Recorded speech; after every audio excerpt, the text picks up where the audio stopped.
Hi guys, welcome back to my channel, and if you're new, please consider subscribing before you exit this video. That being said, let's just dive right into it. आज मैं 2019 में आई हुई horror drama movie the light house को explain करने जा रही हूँ। इसकी IMDb रेटिंग 7.4 आउट ऑफ 10 है। ये रॉटेन टमेटो में 90% फ्रेश है और इसका मेटाक्रिटिक स्कोर 83% है। हमारी कहानी शुरू होती है एक शिप को वेव्स के अगेंस्ट क्रैश होते हुए दिखाते हुए, जहाँ वो एक रिमोट लाइट हाउस के तरफ जा रही होती है।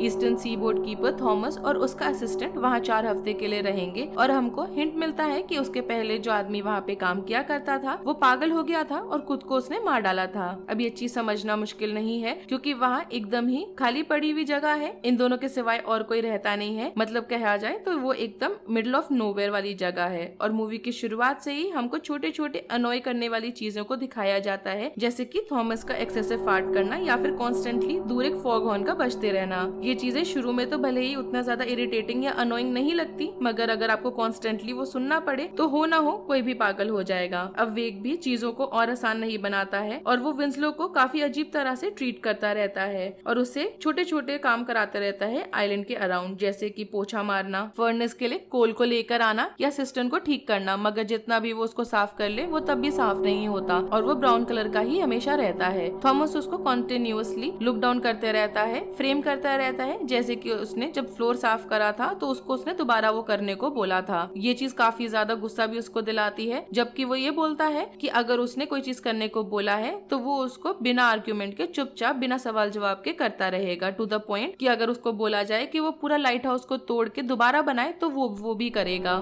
ये दोनों का किसी तरह का कोई रिलेशनशिप तो नहीं था साथ में, टू द एक्सटेंट कि वो एक दूसरे का असली नाम तक नहीं जानते थे। अब उनका आइडेंटिटी जानना हमारे लिए जरूरी होता है क्योंकि मूवी की शुरुआत में हमको मालूम ही नहीं होता कि उनमें से विकी का असल जॉब किसको मिला है। वेक विंसलो को शुरू में ही बोल देता है कि वो किसी चीज से भाग रहा है, क्योंकि जब लोग ड्रंक होते हैं या फिर कुछ गलत काम से भाग रहे होते हैं वही लोग ऐसे जॉब को करने का सोचते हैं। मगर विंसलो के लिए सबसे ज्यादा ट्रिगर करने वाली बात ये होती है जब थॉमस उसको लाइट हाउस के अंदर जाने से ही मना कर देता है, डिस्पाइट उनके हैंडबुक के गाइडलाइंस के अकॉर्डिंग दोनों को शिफ्ट्स में वहाँ पे काम करना होता है। ये एक तरह से थॉमस का लाइट के तरफ जो प्रोटेक्टिवनेस दिखाता है और उससे पहले ही उसने बोल दिया होता है कि जिससे पहले वाला विकी था उसके हिसाब से लाइट हाउस किसी तरह का पावर होल्ड करती है जो थॉमस भी फील कर सकता है। एक सीन में वो ड्रंक और शर्टलेस होकर लाइट को देखता रहता है जब लाइट उसके अराउंड स्पिन होती रहती है और वो विंसलो को उसके पावर को खुद देखने के लिए नहीं देता। ये सब देख के तो ऐसा लग रहा होता है कि थॉमस उसको पागल होने से बचा रहा है, मगर जैसा थॉमस का सारा बिहेवियर होता है उससे ज्यादा सिचुएशन ठीक नहीं होती और ज्यादा उल्टा हो जाती है। और देख के भी लग रहा होता है कि विंसलो अपने ड्यूटीज को करने में कंफर्टेबल नहीं है। जल्दी ही उसको अजीब ड्रीम जैसे विजन्स भी आने लगते हैं जब वो एक मरमेड का फिगर अनकवर करता है जो पिछले इंसान ने वहाँ छोड़ा हुआ होता है। उसको ना ही सिर्फ ओशन में एक आदमी की बॉडी पड़ी हुई दिखाई देती है, उल्टा उसको एक मरमेड भी दिखती है। उसका ऐसा फैंटेसाइज करना दिखाता है कि वो कितना ज्यादा डेस्परेट है एक रोमांटिक रिलेशनशिप के लिए। ये फिगरीन ऐसा है जैसे कि वो फैंटेसी उसकी रियल लाइफ में लेकर आ जाता हो।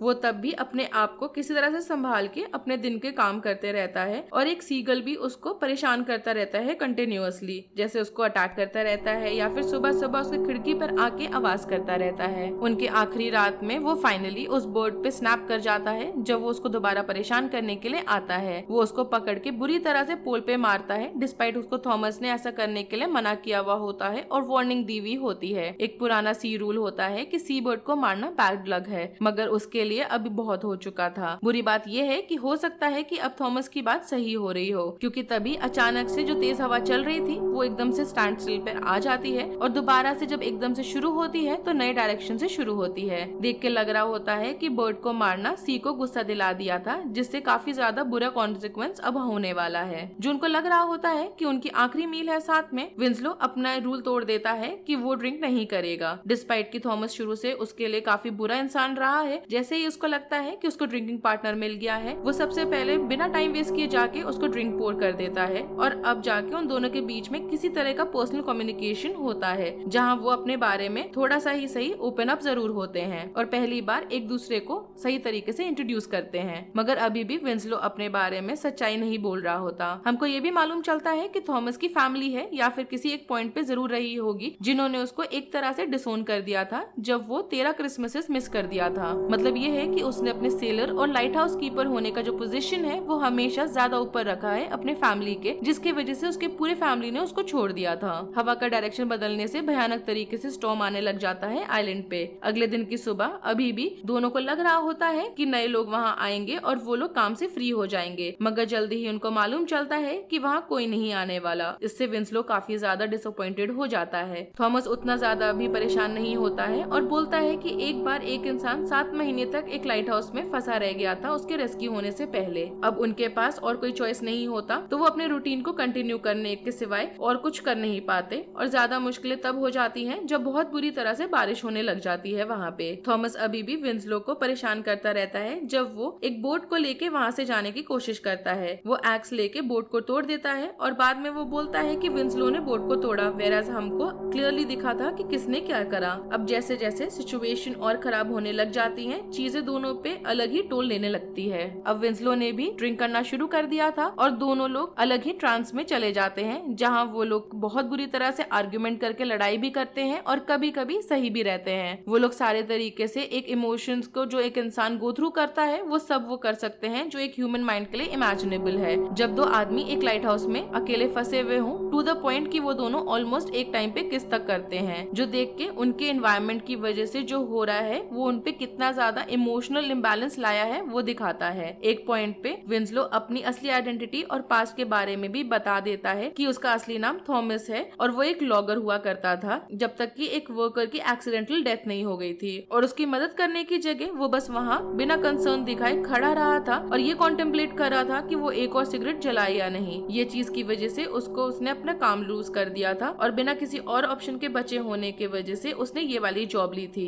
उसका नाम थॉमस होना रियल लाइफ ट्रेजेडी से डायरेक्टली जुड़ जाता है, जिसको एगर ने इस मूवी में लूजली ओवरऑल फिल्म में फॉलो करा है, जो स्मॉल लाइट हाउस ट्रेजेडी 1901 से लिया गया है, जहाँ दो वेलिश लाइट हाउस कीपर जिन दोनों का नाम थॉमस था अपने लाइट हाउस में फंस जाते हैं स्टॉर्म की वजह से। इनमें से एक एक्सीडेंटली मर जाता है और दूसरा इंसान डर के कि उस पे उसके मर्डर का नाम ना आए उसकी बॉडी को सी में बहाने की जगह एक मेकशिफ्ट कॉफिन के अंदर रखा रहता है। वो अकेले सारा काम करता है, अपने कोवर्कर की सड़ती हुई बॉडी को वहीं रख के, और किसी तरह से मैनेज करता है उस लैम्प को जलाए रखने में। मगर जब तक उसको बचाया जाता है तब तक पूरा सिचुएशन का असर उस पे इतना ज्यादा हो चुका होता है कि वो पूरी तरह से बदल गया होता है, और ये सारा चीज हम लोग इस मूवी की स्टोरी में भी देख पाते हैं। थॉमस वो आइडेंटिटी रिवील करना और उसके और ज्यादा पास्ट के बारे में जो दिखाया गया है, क्योंकि अगर उसको कोई फर्क तब नहीं पड़ा था किसी के मरने से, तो ये अच्छा चांस है कि वो अभी भी वायलेंट टर्न हो सकता है। और ऐसा हमने एक बार सीगल वाले इंसिडेंट के साथ भी हमने देख रखा है। असली पागलपन तब शुरू होता है जब उनके पास उनका बूज का सप्लाई खत्म हो जाता है, जहाँ डेस्परेशन की वजह से वो लोग केरोसिन को हनी के साथ मिक्स करके लेने लगते हैं। अब इस पॉइंट पे क्या ही पागलपन होगा आप इमेजिन कर ही सकते हैं। चीजें वायलेंट तब और ज्यादा हो जाती हैं जब विंस्लो को एक लॉग बुक मिलता है जहाँ उसके परफॉर्मेंस को लेकर काफी ज्यादा बुराई की हुई होती है, और थॉमस ने ये तक भी लिखा हुआ होता है कि उसको पैसे देना उसका रोका जाए। देख के आसान है कितना ज्यादा कि जो बिल्डअप हुआ था उसके बावजूद भी विंस्लो क्यों स्नैप किया होगा, और अब जो डायनामिक्स है उसका कंट्रोल बेसिकली थॉमस के